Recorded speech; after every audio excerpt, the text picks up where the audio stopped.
जैसन हो। हाथ तो जोड़ा नहीं खेबा हना हना लगे न कबो देखले बड़ा लइकी हमरा जैसन हो। एक पीस तू बारू करे जा दोसर ना होई ऐसन हो।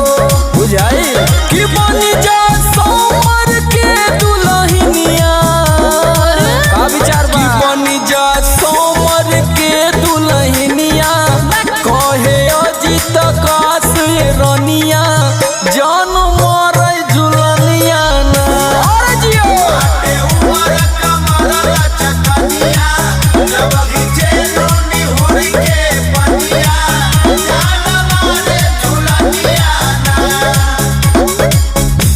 एक पीस बानी तोहरे बस के भी ना बानी।